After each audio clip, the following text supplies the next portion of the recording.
Good evening. My name is Terry Swartz-Russell, and I am the Director of Adult and Family Education at Temple Emmanuel in Newton, Massachusetts. We know that there are people from all over the place, so we welcome you and are glad you're joining us. And we're going to start in a minute. We keep having many more people coming, but tonight's program is about the Jews of India, the lost tribe, B'nai Menashe Jews in India and Myanmar, and with Daniel Tepper. And we're very excited that while he was traveling through India, he met these B'nai Menashe congregations that allowed him to explore and, photograph their communities. And we're the beneficiaries of that, and we're going to hear all about him. He's a photojournalist, which Ruthie will explain, and also has a degree in documentary storytelling. And Daniel's photographs and reporting have been published by the New York Times, and his photos have been exhibited in New York, France, the UK, and Tokyo. But to introduce him properly, so Ruth and John, I am going to let you please unmute yourselves and Okay. Thank you. take it away. All right. You're on. Okay. Welcome to our son Daniel's program about Jews of India and Myanmar. A little clarification about his profession. Someone asked me at the temple, what exactly is a photojournalist? They knew the word photographer, they knew the word journalist, but they did not know photojournalist. So it is a photographer who creates news articles using mainly photos. Think of it as telling a story with pictures.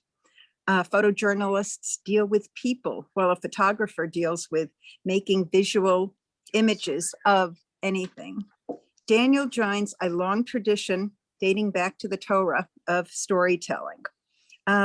With his work that he'll show you tonight, several things, I've seen it, and several things have struck me. First, I will never get over the fact that one of your kids can call you on the cell phone and say, hi, Mom. And you say, where are you? And you say, oh, I'm in Myanmar, like very blasé. No collect calls, no long distance anymore. Another thing is that he said that it took him to going to India to get in touch with his Jewish roots, and that what I reminded him was that wherever you are in the world, wherever there is a Jewish community, no matter how they define themselves as Jews, you are home. So take it away. Daniel, you're on. Okay, we're going to make Daniel the spotlight, and he's going to share his screen with us, and we'll take it away.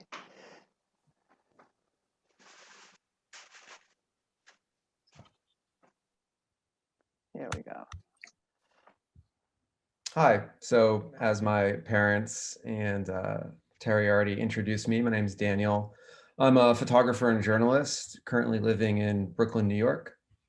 I'd like to thank Temple Emmanuel and Terry for helping put this together, my parents for the warm introduction, and everyone right now attending this presentation. Thank you so much for your interest and attention. And of course, I'd also like to thank the communities that I photographed in this project. It's really impossible to do this type of work without sort of the permission and access granted by my subjects. And unfortunately, none of them are here to watch the presentation, but I'm still extending my gratitude towards them. For the next 45 minutes, I'll be speaking about my time documenting the lost tribe communities of the B'nai Menashe, the sons of Menashe, in Northeast India and Myanmar. I'll be showing photos from this project, which I shot over the course of two-week period in the spring of 2017. And some of these pictures have been published, most of them haven't. So it's really my pleasure to share the full scope of the project, which, just because of the limitations of editorial publication, usually when the story is published, only a small handful of these photos are ever shown. So this is really quite a treat for me to share all these wonderful images that I'm quite happy with all of you.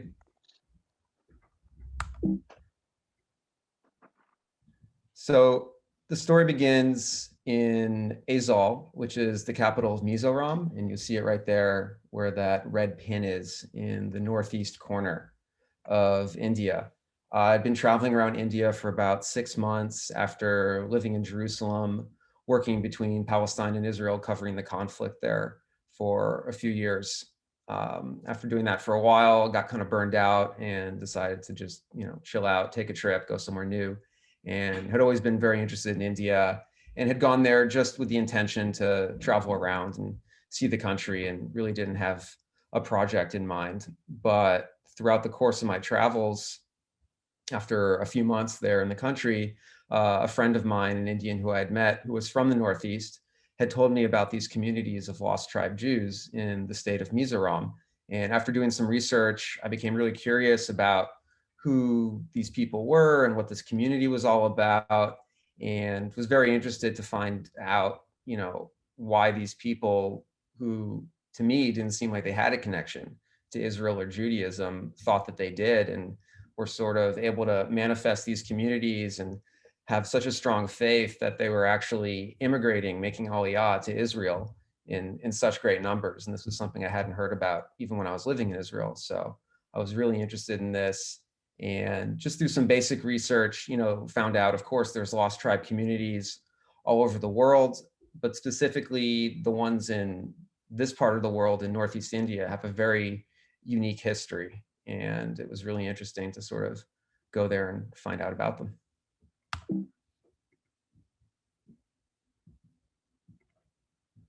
So this is a picture of Azov. It's a sprawling city of over 300,000 people built atop densely forested hills in what's a very hilly region of this sort of part of the world, Northeast India. It's sort of an interesting anomaly, sort of tucked in between China, Myanmar, and the rest of mainland India. This region is very hilly, it's very remote, and it just sort of happened to be the last part of the Indian subcontinent that the British got around to colonizing when they were sort of dominating this region. Of course, when they finally got to this area, they brought with them missionaries, and they found that the local population was mostly animist and had these indigenous beliefs, but for some reason they really took to the ideas of Christianity and converted quite readily to Christianity. So in the process of giving them the Old Testament and the New Testament, or, the Old Testament, of course, we know is the Torah, members of these communities began to start to see similarities, or at least they thought they saw similarities between traditions of the ancient Israelites and some of their own rituals and traditions they practiced in their indigenous religions.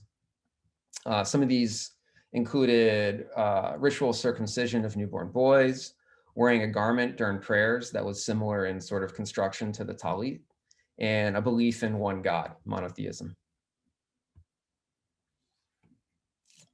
Here's another picture of the city. You can see that the houses are really just sort of built, sprawling wherever they can, all over these hills. It's quite interesting when you're there. So when the lost tribe Jews, at the time they were Christians, when they began to see these similarities, they thought, some of them at least, they thought, oh, well, maybe we really do come from the Israelites, and we're Jewish and we're not Christian. And in the 1950s, elders in a remote village claimed to have received a vision, a message from God that was instructing them that they were in fact Jewish, they were in fact one of these lost tribes, and that they should go back and adopt their original religion. And at the time, about 10,000 people heeded this call to convert and decided to call themselves Jews.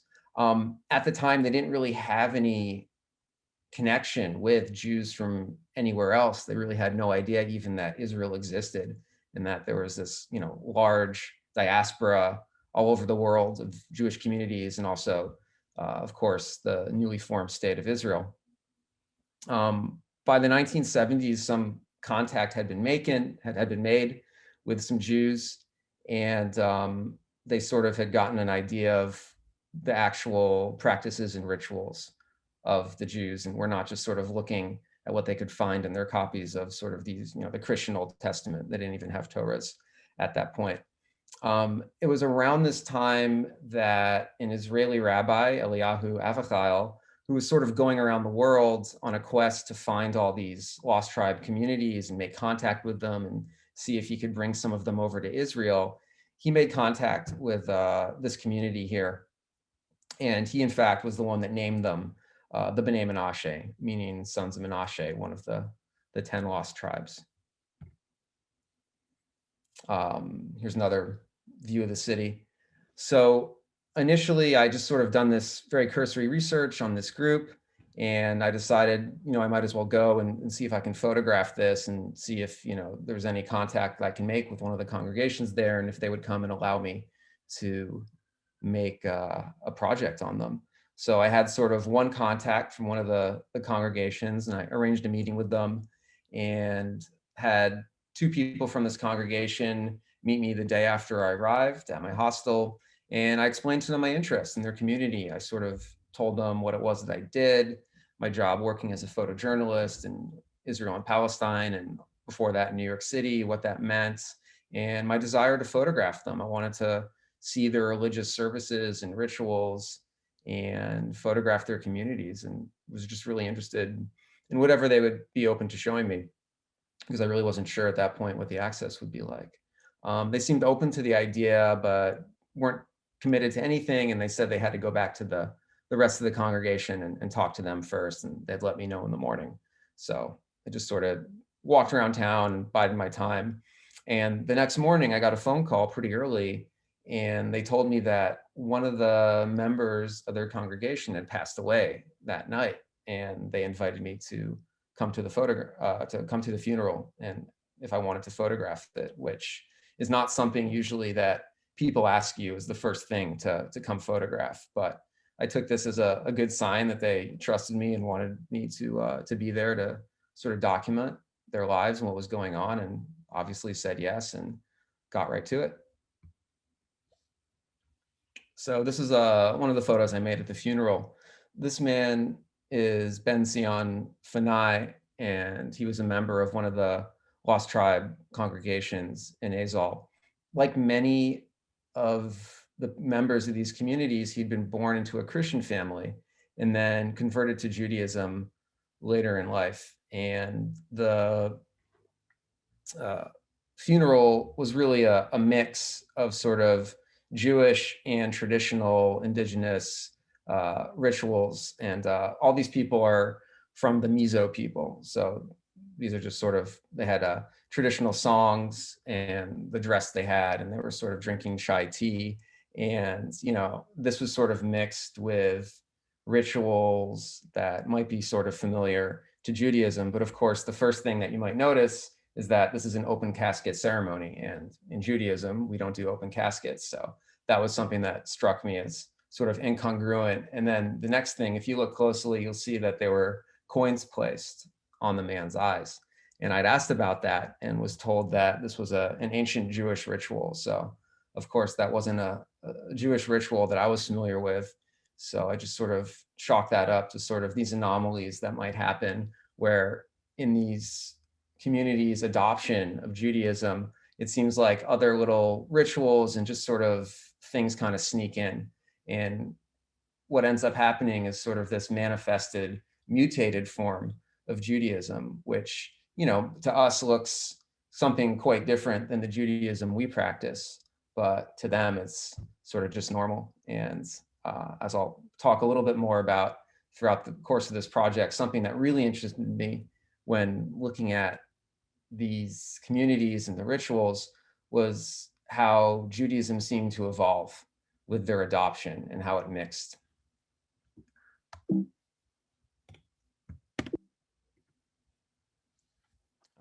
Photographing the funeral, despite the sadness of the event, it was pretty relaxed. There were actually a couple other photographers there also taking pictures. And it was really just a great way to sort of introduce myself to members of the different congregations that were there and sort of get them used to seeing me with a camera making photos. These are some scenes from the funeral.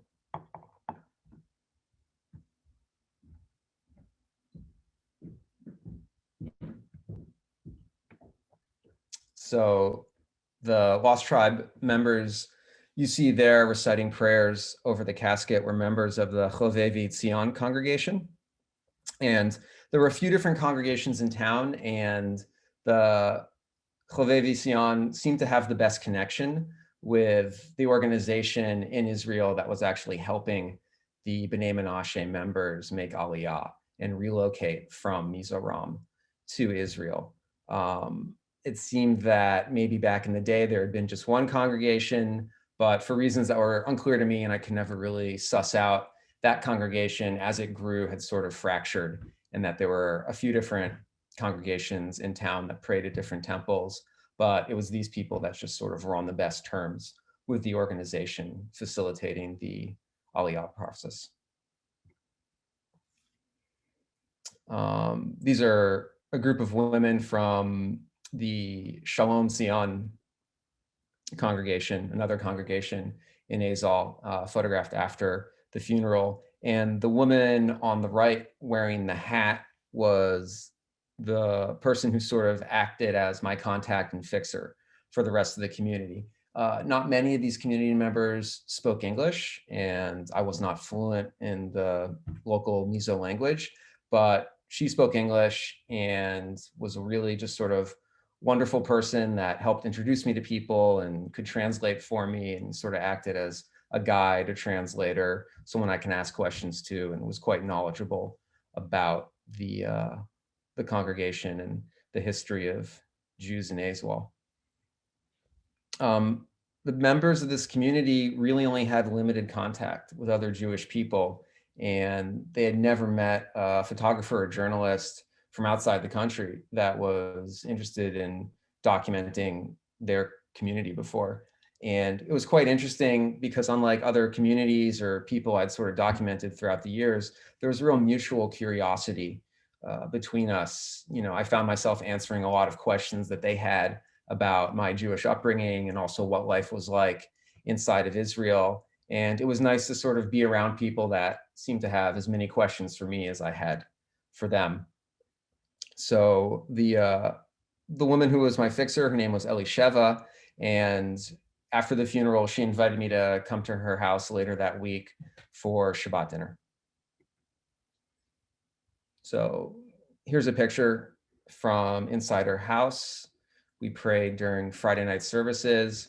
And another thing you might notice is sort of different from other Jewish rituals and tradition around the world is that the members of these congregations had no problem with me photographing during the Sabbath, which was quite nice because it's something rare to sort of be given access to these private religious rituals, and especially in Judaism, where in other places, you know, you can't use an electronic device, you can't take pictures of the prayers and the services.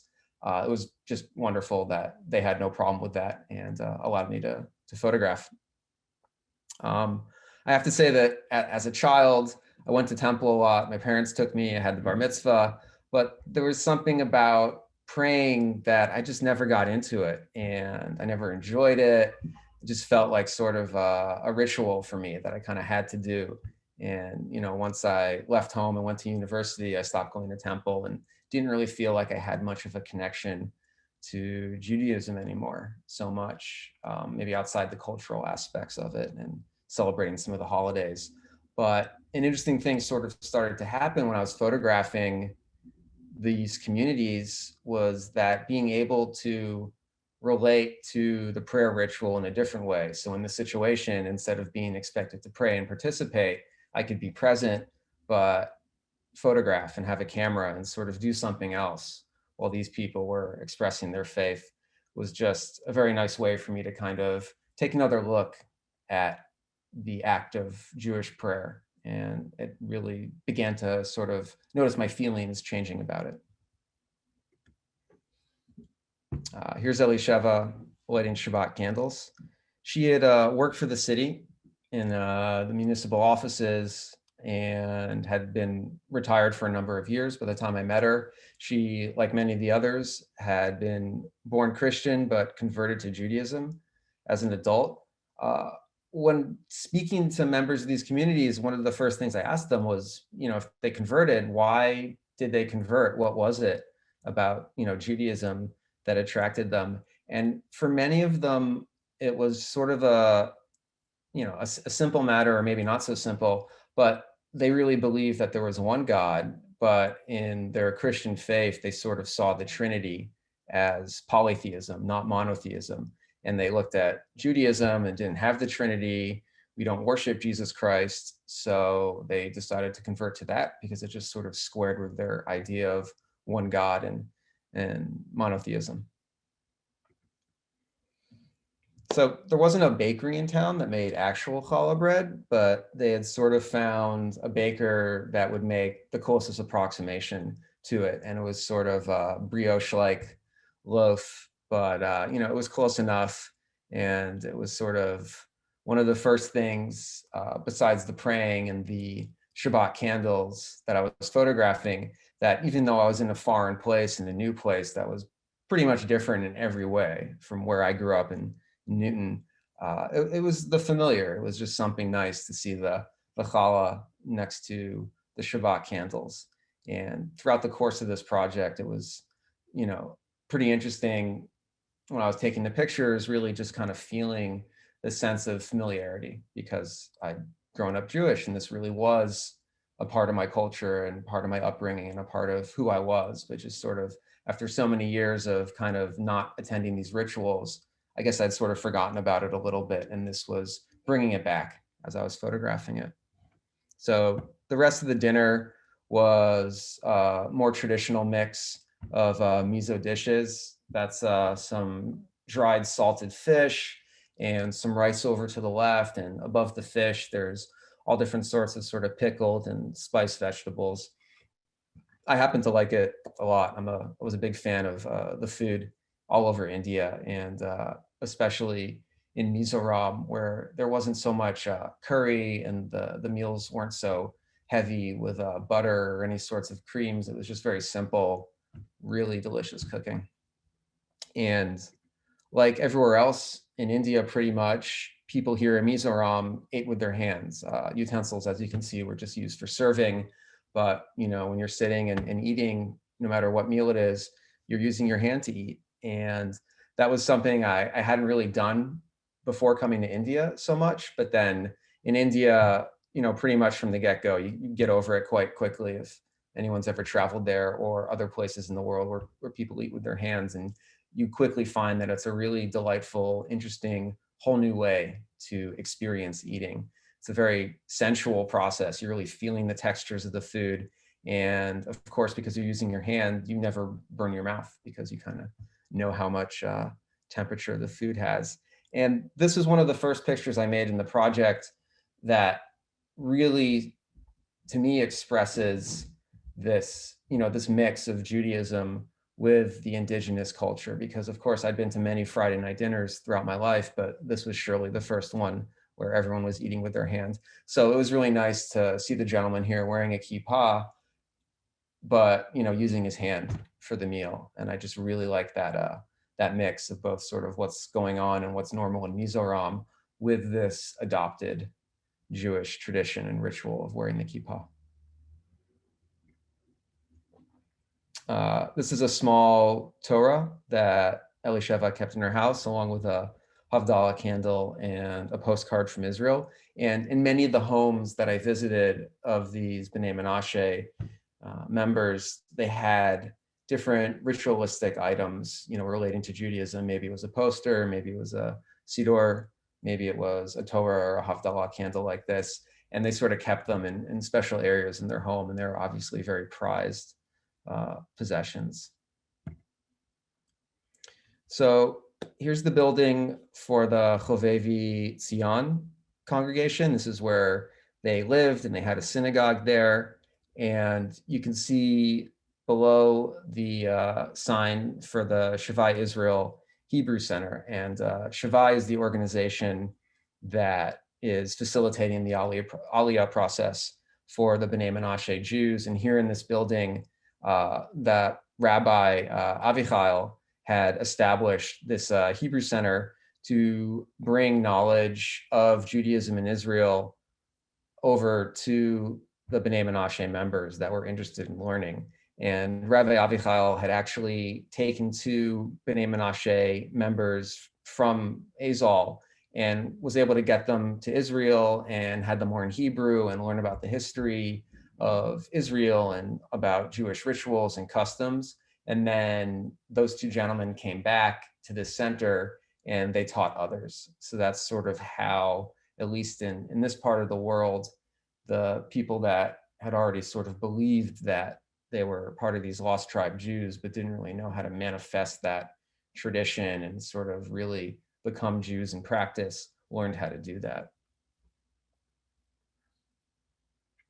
Another interesting fact is that about since 2005, the B'nai Menashe have been considered eligible to make Aliyah to Israel. And so far, since 2005, about 10,000 have relocated to Israel. And that number is actually greater than the amount of B'nai Menashe now living in Northeast India. This is inside the Jovavi Zeon building. And similar to the photo of the gentleman with the kippah eating with his hand, I found this picture to be another just delightful mix of, you know, the indigenous culture and Judaism, because although I've seen many, you know, Chanukiah, menorah in my life, I don't think I'd ever seen any made out of bamboo and wood quite like this. So it was a nice surprise to just sort of stumble on that. This is a member of the Jovavi Zeon congregation during morning Shachri prayers one day during the week. And they had a small temple that was, you know, full of books and sort of iconographic Jewish images on the wall. This is a Siddurim that was printed in the Mizo language. The Mizo people didn't have a written language, and when the British ended up getting to this part of the country during their conquest of the subcontinent, which was about 1898, like almost the end of the century, they basically just took their language and transliterated it into Roman characters. So going around town, you would see these signs that are printed in what looks like English letters, but if you tried reading it, you just couldn't read it because it was the Mizo words, not English words.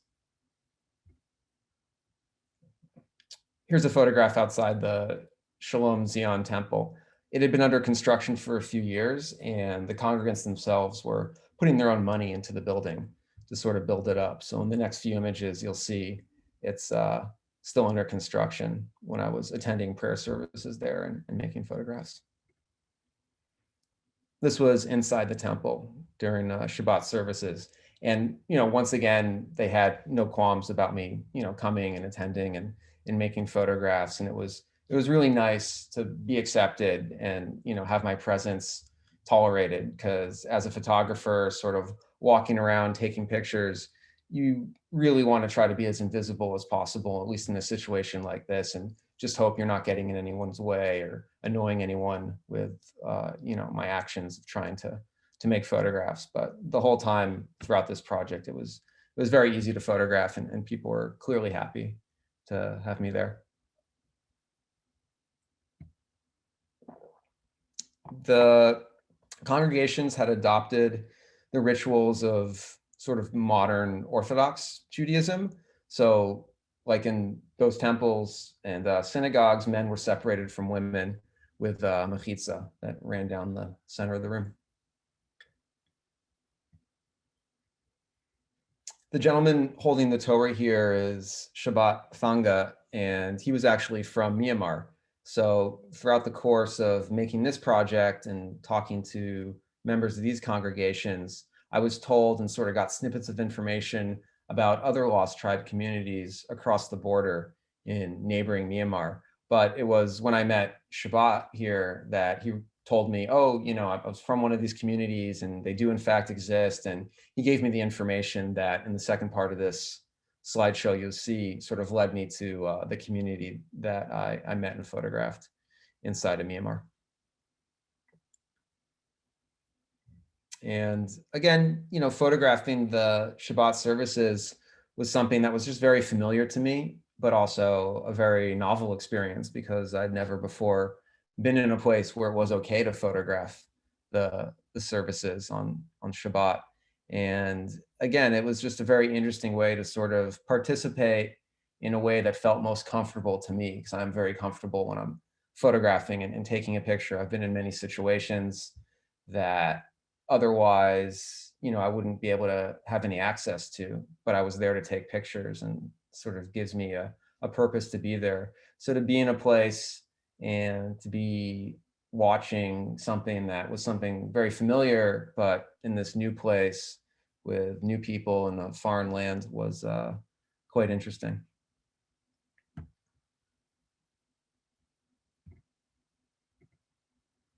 Here's another view from the interior of the Shalom Zeon Synagogue.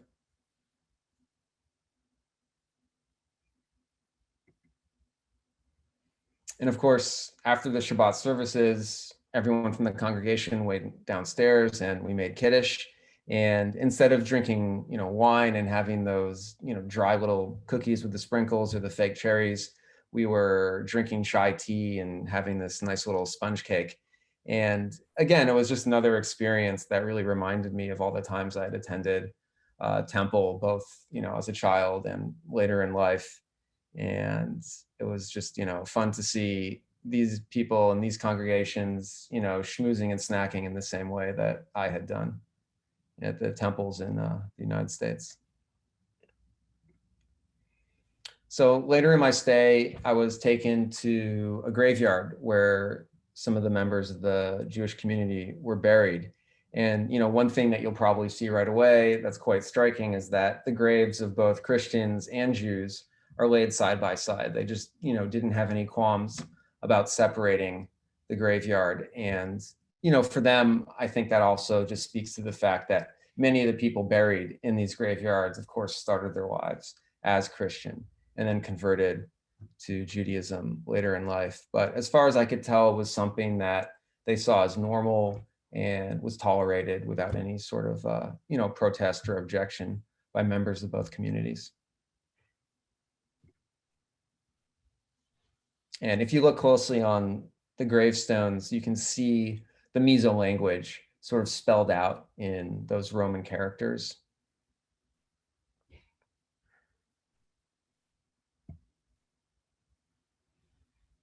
Here's some more photos from inside the Shalom Zeon Synagogue.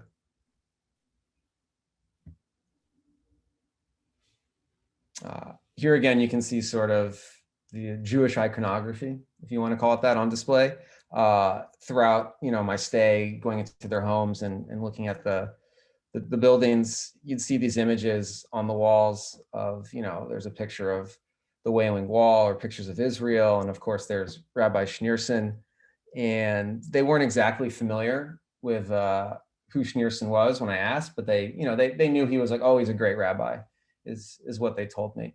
But, they didn't have many of these pictures. So it was clear that, when they had one, they would just put it up on the wall, because for them, it identified something about, who they were and, what they believed and what they wanted to be accepted as, because the members of these communities believed themselves to be just as Jewish as, anyone else.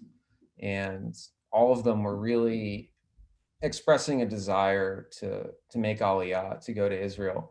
And I think maybe that was sort of a product of them becoming a little bit estranged in their homeland here where they're from, because this is an area where most of the people are Christian and the Jewish communities are, quite small. And although there's no, strife or conflict between the religious communities, it's clear that they were seen as sort of an oddity and maybe made to feel outsiders in communities where, they'd once been closer with other people.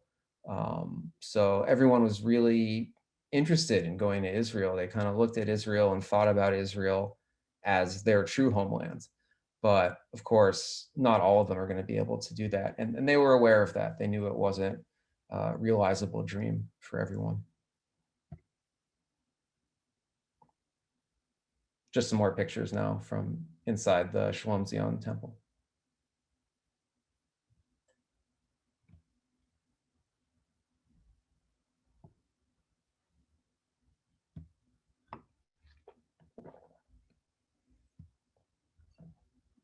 So this gentleman's name was David Baliton, and he was a member of Shalom Zeon. Here he is sort of standing on one of the balconies of the temple looking out over the city.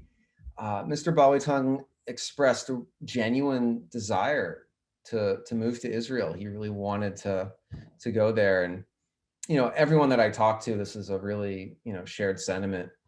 And, you know, but it was David that told me that, you know, he no longer feels at home in Mizoram, the place of his birth, and that Israel was his true home, and he really wanted to go there.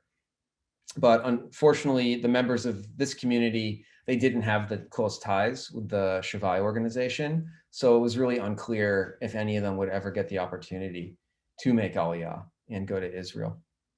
And it was interesting to see, you know, in this case, with some of the members of this community, how, you know, intimately tied someone's faith is to, you know, their bearing in life and their feelings. And in this case, because members of this community had chosen to convert from Judaism, convert from Christianity to Judaism, and take on this new religion and sort of sever some ties with people they might have been closer to, they really, you know, entered a phase of life that maybe was a little bit more isolated and had some suffering to go along with it. But they had each other, and they were pretty, you know, happy and obviously resolved to, you know, their Jewish tradition and religion.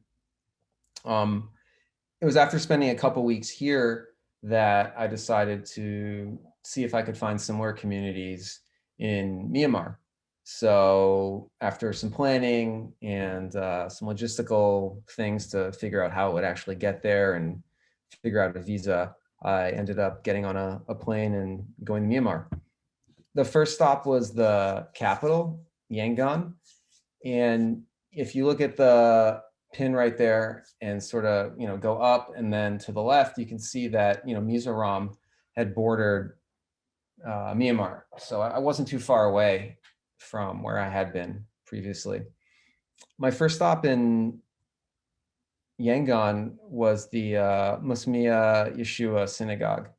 This synagogue used to be the main community center and meeting point for what was a quite vibrant Jewish community in Yangon, which reached a peak in 1940 with about 2,500 members.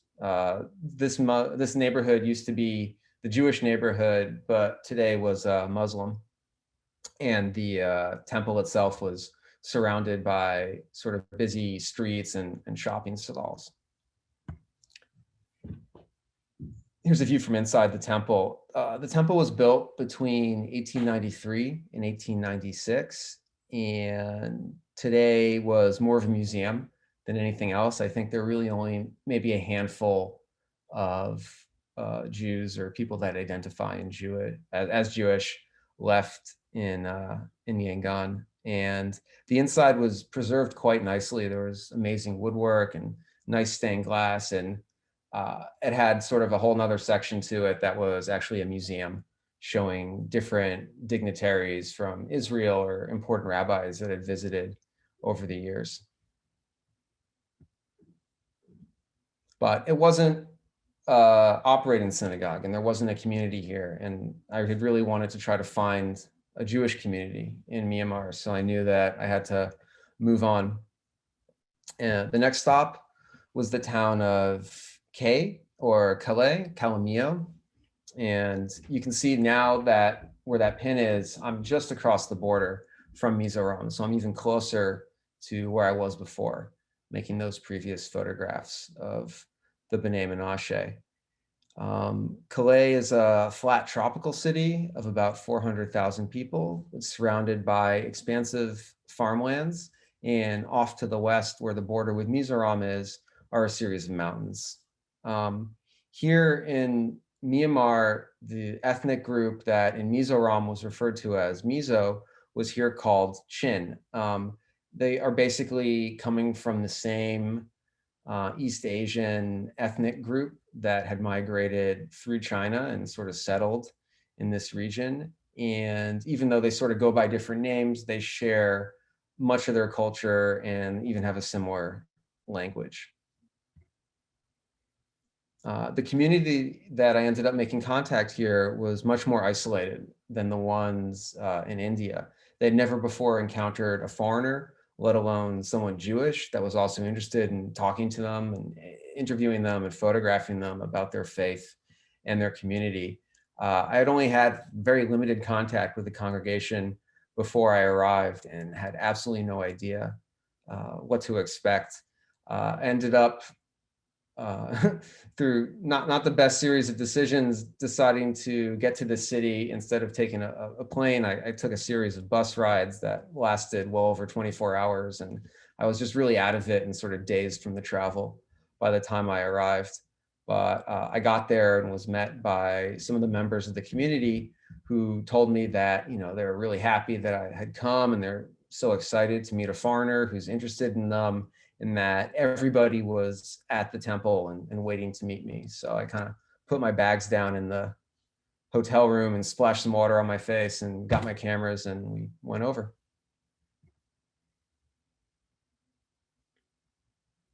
These are some pictures on the way over from my hotel to the synagogue.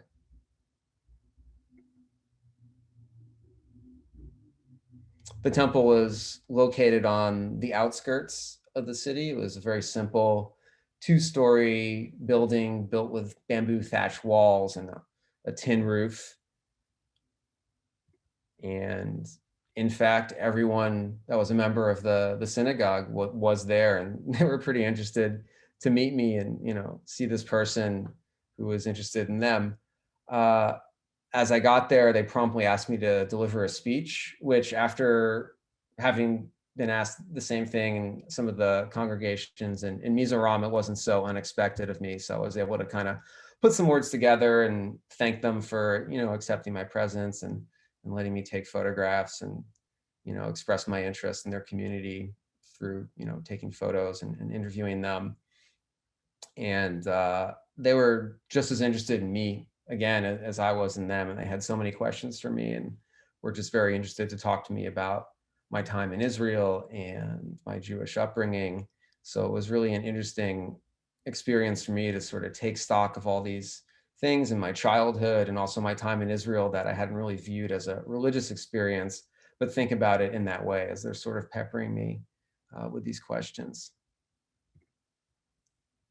After sort of an initial meeting and some conversations, they were cooking a meal for me, and they prepared that on these small cook fires in the backyard of the temple. And very similar to the Mizo cuisine, it was pretty simple food, not too spicy, a lot of boiled vegetables, and they actually had prepared a special meal for me. So they had some chicken prepared that day, and it was, again, just very, very nice. And of course, we ate with our hands. So here's a photo of the original members of this community. And what I had learned is that it started with a group of Christians who were, again, sort of unsettled with the notion of the Trinity because they believed there should only be one God, that there was one God, and looking at the Trinity and worshiping in their Christian ways just didn't square with that belief, and they kind of felt that it was polytheistic. So at the time, this was in the 1980s, they knew of the communities of B'nai Menashe living in Mizoram. So they just sort of made a trip over the border and made contact with them. And after spending a couple of days with them and learning about Judaism from them, this group of men here decided that, okay, they had a shared heritage and they believed they came from one of the lost tribes, the tribe of Menashe, and they all decided to convert from Christianity to Judaism. And, in fact, these members were so convinced that all the men in the group got circumcised and did so without any anesthesia. And talking to one of these guys, I said, wow, that that seems like a pretty big step, but he kind of brushed it off and just said, it was just something they did because of their faith. It wasn't that big a deal to them. It was just something that they thought that, they had to do, it should be done because they believed they were Jewish. This is Yonahan Chaim. He's the chazan of the synagogue in Calamio. Like just about all the other adult members of that group, they were born Christian. He was born Christian and converted to Judaism later on. He lived in a modest dwelling that was, similar to the construction of the temple, built with thatched bamboo walls and a tin roof, with his wife and a few children. And he didn't have a job other than sort of attending to the temple and making the prayers every day, because many of the members of this temple had sort of day labor jobs, so they couldn't attend all the services. So he was sort of holding down the faith in their stead. And, again, here in his home, there would be, just sort of these images or reminders of Israel, and sort of a way to sort of give testament to their faith. And you can see down there in the lower right corner what is their Kiddush cup. And he was using that as a Kiddush cup. And there was some Hebrew writing on it. And I believe that he had gotten this from one of the congregations in Northeast India, from other B'nai Menashe groups who had either, maybe manufactured this locally there or had gotten it through the Shavai Israel organization. But this cup was from Mizoram, and it sort of made the journey across the border from one of the congregations there to this one. So here's Yonahan practicing Shachrit prayers in the morning. And as you can see, he's the only one in attendance because all the other members of the congregation were either working as farmers or day laborers or had other jobs where they just, they couldn't make it to the temple. And the members of the congregation paid Yonahan a small salary to, support himself and his family and also maintain the temple. It wasn't that much. So here's Yonahan's wife, and she would spend, most of her days making these textiles that then she would bring to the market in town and sell for some extra money. Here's a view from the balcony of the temple, kind of looking back into town, and you can see there was quite a big cathedral in town there, and there was many churches similar to Mizoram, where there's many different Christian congregations of all sorts of denomination. It was a similar thing here in Calamio in Myanmar, where there was a lot of Christians and also some Buddhists. And this temple was the only temple in the area. So this community of Jews here was very small, and it was maybe only about a couple dozen people. Here's Yonahan's wife lighting Shabbat candles.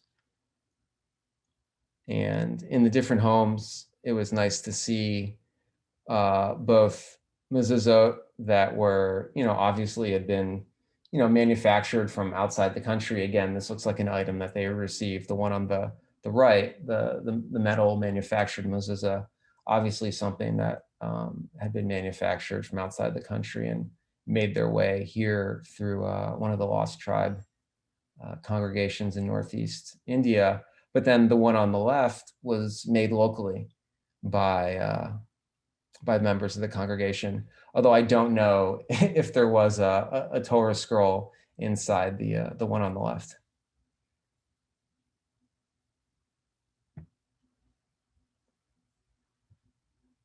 Here they are, members of the temple coming in for Saturday morning prayers on Shabbat.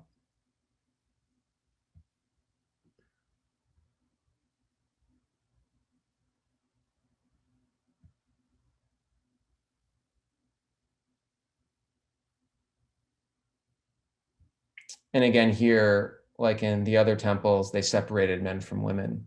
So the men would sort of pray in the front section and the women would be in the back.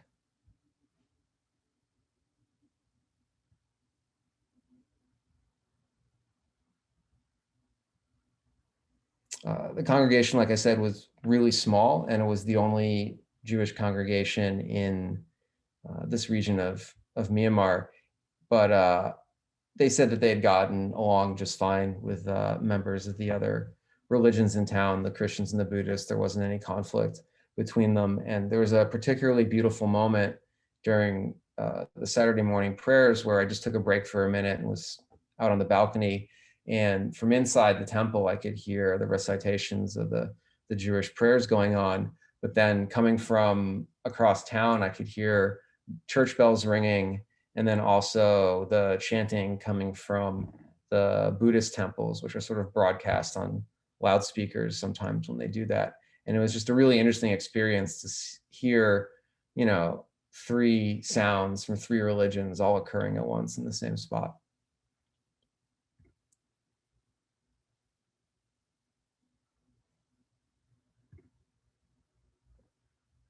And here's Yonahan and his sons celebrating the Havdalah ceremony. Like many other members of the community, you know, who had converted from Christianity to Judaism, he was raising his kids Jewish and was sort of teaching them where they came from and the different Jewish rituals. And again, you know, all the members of this community, but especially Yonahan, really expressed a desire that, you know, their kids would one day maybe be able to make Aliyah and go to Israel, because they really no longer felt that their homeland was where they were from, but was in fact Israel. Unfortunately, this group here in Myanmar really didn't have any contact with any other sort of Israeli organizations or the people that were facilitating the Aliyah process. So it's really not clear if they'll ever even, you know, get to visit Israel, let alone make Aliyah. That's it. Thank you so much for your time and attention. And I guess now we'll do a short question and answer. If you're interested in seeing any more of my work, you can check out my website. It's danieltepper.us. Okay, so, oh, go ahead, Daniel. Yeah, just to reiterate, you know, originally I was really, you know, interested in how these lost tribe Jews were redefining what it meant to be Jewish, and sort of through the expression of their faith and the way that it mixed with their indigenous and local traditions and ways of life. It was really illustrating, you know, how Judaism was evolving and the malleability of the religion, even though, you know, this might not be a true or pure form of Judaism. It was something that they believed in strongly enough that they were able to, you know, manifest their belief into Israel and make it possible for them to make Aliyah to Israel in great numbers. And, you know, also as I was photographing this project, it was really interesting to sort of find myself reconnecting with Judaism in a whole new way. And I really came away from the project with a real appreciation for the rituals that I hadn't, you know, quite touched me so deeply as a child. Okay, so if you can unshare your screen, that would be great. There's a lot of questions, and a lot of them, they're broke up in sort of two different areas. One is about the community in India and Myanmar, and the other is, you know, about Aliyah to Israel and what their community is like there. So I'll just read you a few at a time, and you can tell us, they jump around based on your presentation. We start out with a picture of the cemetery, and they want to know if they had a dedicated Jewish cemetery. I think you answered that, but does he, the next question is, there were some Jews that were wearing kippot, and people want to know, do the men wear kippah on because it's Shabbat, or do they do so all the time? Then have they, and I'll stop with this one, have they experienced anti-Semitism? Do they keep kosher? Do they pray in Hebrew or their native language? So those are a whole bunch of different questions. Yeah, sort of to go through them, there wasn't a separate Jewish cemetery that I saw. Like everywhere where that first gentleman was being buried, there were, you know, graves for Christians and for Jews. Mhm. And at the other cemetery, of course, it was mixed. Some of them do wear the kippah all the time, but not all of them did. they had told me, the ones in Mizoram, the members of those communities, that, there wasn't that much prejudice, but sometimes they said, there was some alienation or ostracization going on, and that some of them that had jobs where they were expected to work on Saturday, they couldn't always get the time off to work on Saturday because it wasn't accepted that, Saturday is the day of rest, because in Mizoram, since it's one of the most Christian areas out of anywhere in India, it's, Sunday's the day of rest. So people that were asking for Saturday off in some cases weren't getting that request honored. They didn't have someone to sort of kill the animals according to the laws of kashrut, but they told me they were aware of that and they tried the best they could, and they unlike other people in the region that eat a lot of pork, they all abstained from eating pork or any sort of pig products. And the last question was about praying in Hebrew or their native language. They were praying in Hebrew. Yeah. Then there's questions about their process of conversion and how do they learn Jewish rituals. And one other one was totally unrelated, is who built the most elaborate synagogue in the late 1800s? Because the first one. Synagogue was in Yangon, and those were Jews that had come from the Middle East, from the diaspora, and were merchants and traders, and had were coming from different places in the Middle East and settled in Myanmar because the economic conditions were good for them. And I'm not sure how far back that community went, but it went back quite a few hundred years. Okay. What was the first couple questions? I'm sorry. Getting back there. About their process of conversion and how they learn Jewish rituals. Do they have? The ones that make Aliyah, once they go to Israel, they do have to formally convert. And there's been a number of articles written on the B'nai Menashe inside of Israel. So you can, search and on Israeli media, I think, Jerusalem Post and Haaretz have had some articles on their communities throughout the years, because this is something that's, been going on since 2005. I think that the way that they were sort of aware of, the rituals and the prayers, like I said, it sort of started when this Rabbi Avichail had brought these two gentlemen from Mizoram to Israel, and then sort of with the mission of teaching these two guys about how to teach others Jewish rituals, and that just sort of expanded over the years. So somebody asked about any DNA studies done on them. Yeah, I think there have been. There's a pretty extensive Wikipedia page for B'nai Menashe. There have been some DNA studies done over the years, but it's come back inconclusive. And, to me, when I was photographing this project, sort of whether or not there's, concrete evidence that these communities are, by blood descended from ancient Jews, that wasn't part of what I was investigating, because I knew I'd never be able to figure that out definitively. And for me, it was enough that, it was a matter of just their faith and the fact that they, believe that this is where they come from, and they believe they're a part of this. And they were able to, like I said, just manifest that and become accepted by Israel, and eventually move to Israel in great numbers. That's great. People were interested in the prayer service itself. Were there tunes and prayers that you recognized, or was it, their nusach, I guess, their way of praying? Was it a mixture of Ashkenazic and Sephardic, or whatever you picked up? Yeah, it depended where I was. It seemed more Sephardic and familiar when I was with the group that was had the closest ties to the Shavai organization and was doing the Aliyah process. The other congregation in Azal, I couldn't really recognize that much. And then the ones in Myanmar, it seemed sort of the most foreign. But when I was asking them, are you guys praying in Hebrew or not? They showed me the prayer books, and they were some of them could read the Hebrew, and if they weren't reading the Hebrew, they were reading transliterated Hebrew with the Roman characters, because they were familiar with the Roman characters. So we have Rachel Masleach, who is an expert on Indian Jewry and takes tours there, with us tonight. And she wrote in the chat that these Jews were taught Ashkenazic nusach and customs by emissaries Shavei Yisrael. Later, they tried to incorporate Sephardic nusach and customs. So I guess there's a mix going on. Thank you, Rachel. And then somebody else asked, have you thought about how it came to be that you found that experiencing their prayer rituals helped you to give you a new attitude towards prayer and ritual?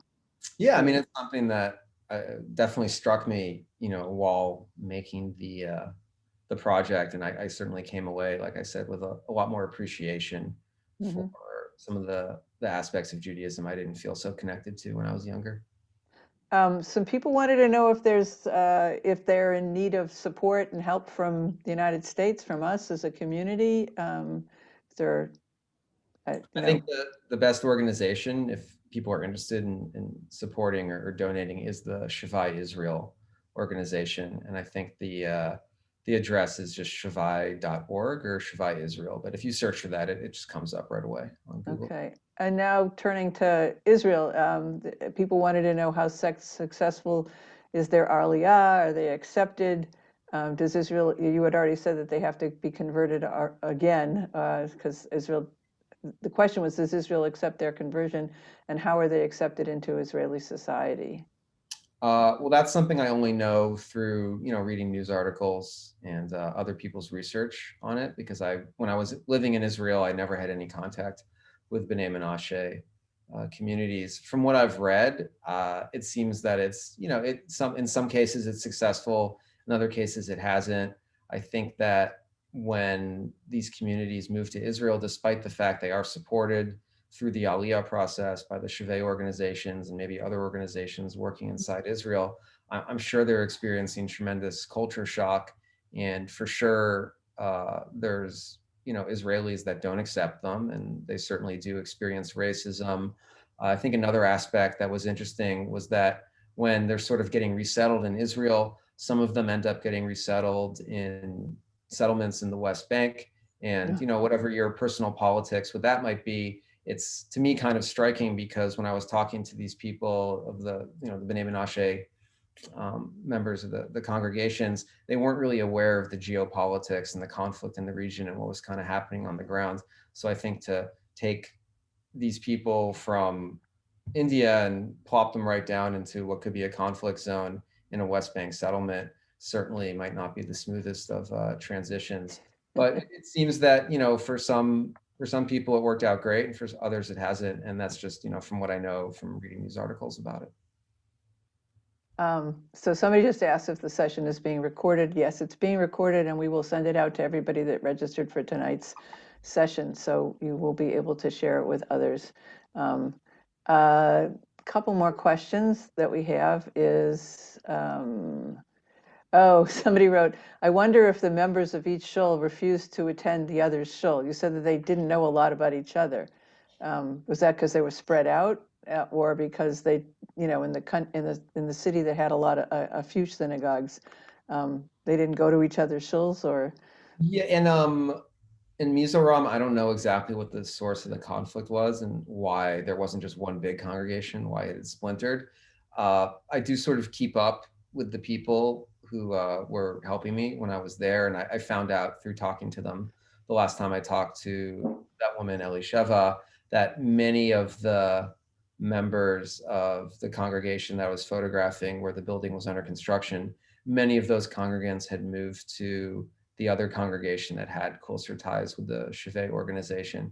And it seems like that wasn't such a rare thing, that people are sort of moving around, but I couldn't tell exactly what the source of conflict was between them. And then in Myanmar, just, as far as I knew, and as far as the members of that that congregation knew, there weren't any other big congregations in Myanmar. I mean, it's perfectly reasonable that there could be, and just, I didn't hear about them because the people there didn't know about them, and they could be in an even more remote location.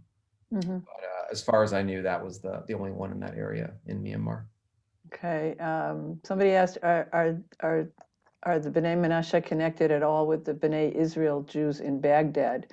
It says they came to India 2,000 years ago and are a significant group in Baghdad. Do you know anything about that? I mean, as far as I know from the congregation Excuse me. in Azal that I met, and also in Myanmar, they didn't talk about having any sort of relations with people in Baghdad. They just, believed that they had come from one of the lost tribes, and through the wanderings had eventually settled there, and that they would be related to those people as much as they'd be related to any Jews is probably what they would believe, but they didn't mention that group specifically. And somebody wanted to know if Chabad was anywhere. Did you encounter Chabad, since they're all over the place? Yeah, if you go to Israel, there are Chabad centers Anywhere. all over the country. There wasn't a Chabad in Azal, but when I was there, I did meet Israelis that had sort of known about these groups, and they were kind of traveling through and staying with the group that had the close ties with the Israeli organization. Okay, great. Okay, so Rachel sort of answered this question again. She said there's very little connection with the Baghdadi and the B'nai Israel Jews in India, Jewish communities in India. Some went to the Ort School in Mumbai when it was open. Thank you, Rachel. And finally, this is a great way to end. Did you pick up any local Jewish jokes at the Kiddush? Oh, I wish. No. Thank you, Steve Broder. Yeah. Okay, if anybody else has some more questions, otherwise we will open it up and let everybody just chat and say hello to Daniel and his parents and each other. And thank Daniel for a very eye-opening talk. So thank you very much. I'm going to spotlight you and let everybody now be on gallery. That was great. You can all unmute yourselves. Thank you so much, Daniel. That was so interesting. Daniel, thank you, Daniel. It was a fascinating talk, really fascinating. Yeah, wonderful pictures, amazing, phenomenal. Oh, you're a wonderful photographer. It was great. Really, really great. Yeah, Oh, there's I Jillian. agree. Yeah. Thanks so much for doing it. It was fabulous. You bring much nachas to your family. We are felling, and we're glad that when he came back and, safe in one piece, didn't tell us that he was on a bus for 24 hours. When was this? I forget when it was. 2017. Going to, I think, Myanmar. Yeah, I should note that this is already 4 years ago, which is before all the conflict that you've heard about. It was before the coup, of course, and even before most of the Rohingya force resettled. So it's actually a much quieter time. I don't know if Daniel's still there. Yes, he is. Yeah. You might want to talk about that for a second. That you were able to get around Myanmar, I guess. Yeah, this region was in the northwest of the country, so it was far away from sort of Rakhine State, which is where the conflict between the Rohingya and sort of the ethnic Burmese people are. There it goes.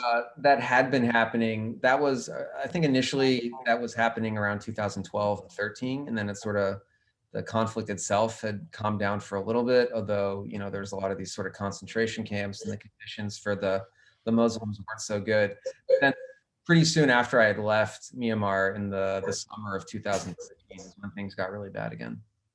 And you had sort of a mass migration or just people fleeing, and you had, so many hundreds of thousands of refugees going into neighboring countries. So I just want to jump in. It's Terry again, and I'd be remiss if I didn't tell you about something totally different. Is next Thursday night, we're going to explore the Jews of Miami with a presentation called Where Neon Goes to Die. The information is on the Temple Emmanuel website. It's fascinating. This guy did a documentary film about it. So if you want to hear something totally different, going from India to Miami, join us then. But now we go back to Kvelling. Yeah, I just want to thank Daniel for sharing with us the ebbs and flows of how we feel and how we react and how we develop from our roots, and how the ebbs and flows of it, and how you reconnected with Judaism, because that's so much of that has happened, with all of us in terms of some form of our roots. So thank you for sharing that with us, Daniel. Yeah, thank you. You're Daniel. so welcome. Okay. Okay, all right, bye. All right, so we can all say goodnight and hope to see you soon in person. And everybody should both stay for- safe. Thank you again, Daniel and Ruth and John, for bringing us your son. And our best programs come from the community. So if there's something of interest that you would like to see, or a topic or a person you'd like to hear, shoot me an email. Okay, Erev Tov, everybody. Good night. Erev Tov. Erev Tov. Good Thank you. This was Welcome. wonderful. Daniel. We'll check Good all- night. Thank you. Daniel.